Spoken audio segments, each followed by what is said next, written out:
From JBS Studios in Greater New York, this is the JBS News Update with Teisha Bader. I'm Teisha Bader with the JBS News Update for Monday, December the 18th, 2023. As intense fighting continues between IDF soldiers and Hamas terrorists in Gaza, the IDF announced casualties this weekend.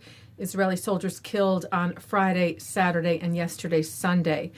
They are 53-year-old Warrant Officer in Reserve Yechezkel Azaria, 28-year-old Master Sergeant in Reserve Tomer Shlomo Mayara, 24-year-old Sergeant First Class in Reserve Shalev Zaltzman, 26-year-old Master Sergeant in Reserve Yosef Avner Duran, 21-year-old Staff Sergeant Boris Donovetsky, 20-year-old Sergeant First Class Uriah Bayer, 21-year-old Sergeant First Class Liav Alush, 26-year-old Master Sergeant in Reserve Eitan Naeh, 23-year-old Master Sergeant in Reserve Tal Filiba, and 23-year-old Sergeant First Class in Reserve Lidor Yosef Karavani.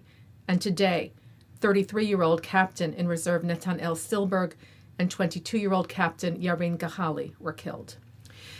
And 3 Israeli hostages mistakenly killed Friday by Israeli soldiers in Gaza were laid to rest this weekend. Yotam Chaim, Samar Talalka, and Alon Shamriz were kidnapped by Hamas during the October 7th massacre and had managed to escape Hamas captivity. They emerged from a building in the Shijaya neighborhood of Gaza City early Friday morning, wearing no shirts and waving a white cloth to signal they were unarmed, but they were shot dead by IDF troops who believed they were terrorists. The IDF calling the incident a terrible tragedy. IDF Chief of Staff Herzi Halevi said, "The IDF and I, as its commander, are responsible for what happened. We will do everything to prevent the reoccurrence of such cases." And Halevi told troops yesterday in Gaza, "I hope we will have another opportunity for abductees to come to us, and we will do the right thing," saying that the shooting of the hostages was carried out contrary to the opening fire instructions of the IDF. He said it is forbidden to shoot at those who raise a white flag and ask to surrender.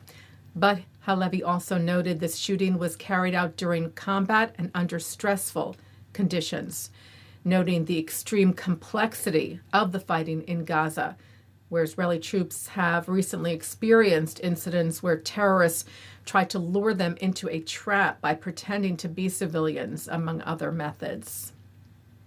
Immediately following the incident Friday, the IDF set new protocols to ground troops for the possibility of more hostages managing to flee captivity.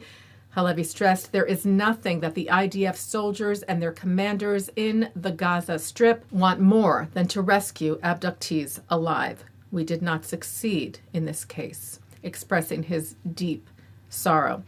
Israeli Prime Minister Benjamin Netanyahu said the incident broke the entire country's heart, saying, "Out of the immense pain we will learn and implement the lessons, and we will not relent in the military and diplomatic effort to safely return home all of our hostages." Well, during the IDF's mission in Gaza, it said the biggest Hamas terrorist tunnel was discovered. It branches out and spans, the IDF said, well over 4 kilometers, which is about 2.5 miles, located just 1,310 feet from the Erez crossing, which is a main pedestrian border crossing into Israel. A 27-year-old Israeli woman was moderately injured in the West Bank this evening when the vehicle she and her family were traveling in came under fire from Palestinian terrorists in a passing vehicle. The woman's husband, who was on leave from reserve duty in Gaza, fired back at the terrorists. He and their 6-week-old baby, who was in the car, were not hurt. The IDF said that it was conducting a manhunt for the gunmen.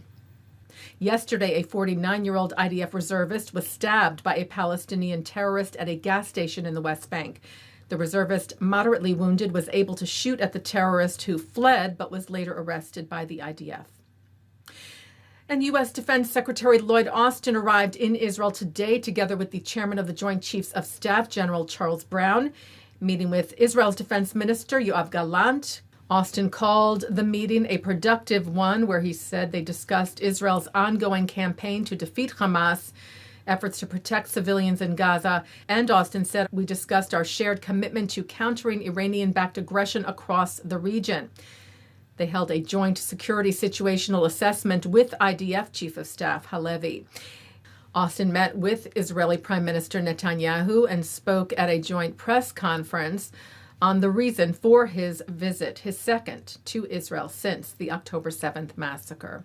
So I'm here to mourn with you for the innocent souls taken from you on October 7th.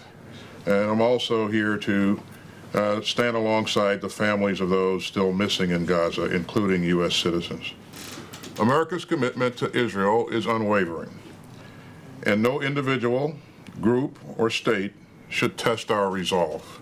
Austin saying that in the Red Sea, the U.S. was leading a multinational maritime task force to uphold the bedrock principle of freedom of navigation, adding that Iran's support for Houthi attacks on commercial vessels must stop.